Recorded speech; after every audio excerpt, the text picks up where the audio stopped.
Let's take a look at the Japanese reaction to why doesn't Shanks wear a prosthetic hand. Here we go. Allergic to metal? I hadn't thought of that as a reason not to wear a prosthetic hand. If you can't wear metal, why not wear Hazarama cells like Naruto? To borrow Baggy's arm.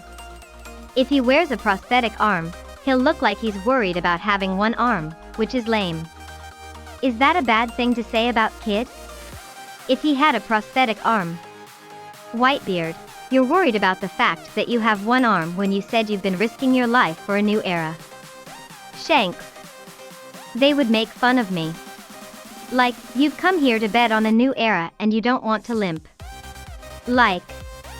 Because you're a speedy type and have the advantage of being light on your body. I'd have to put a maintenance technician on it. Why don't you just eat the gish-gish fruit? If you wear a prosthetic arm, it's going to hurt when a new one grows back. I'm sure Shanks doesn't think being ship-armed is a disadvantage for him. It's a minor one compared to the fact that he was able to save Luffy. I think he's going to make it with his high power. To chew on the fact that he lost his arm. If he wears a prosthetic arm, Mihawk will fight him.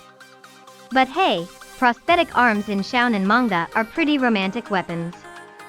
I'm not sure if there are any prosthetic hands in the One Piece world that can be moved as desired, like the automail.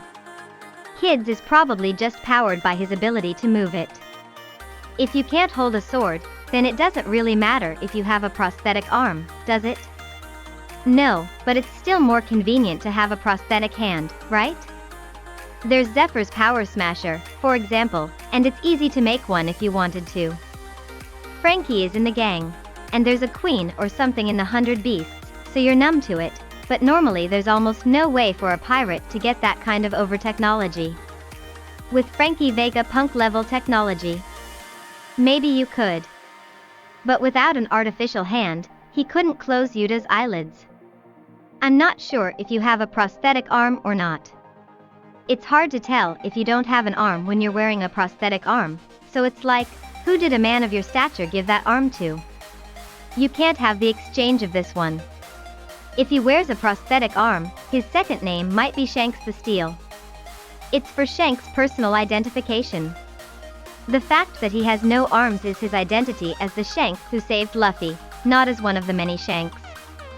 He's saying he's betting on a new era, so he's planning to put 2 on it when Luffy makes a new era. He's showing them off to show off Luffy as a side dish. Luffy will blame himself even more if he wears a prosthetic arm. If he had arms, Buggy wouldn't pour him a drink. Maybe he's tired of having it broken every time he gets into a fierce battle. Kid wouldn't have a problem with breaking things. He's gonna have a hard time maintaining it. Maybe he's punishing himself for leaving Yuta behind? I'm confused by some of the serious responses and some of the head-shanked responses. In episode 1, he said, "My arm is." You said it's cheap. I originally had a cheap prosthetic arm with one arm. But it broke, so he stopped wearing it. We didn't originally have the idea of a one-armed arm. Kid's arm fits in well. Thank you for watching. Good button and subscribe to our channel, please. See you soon.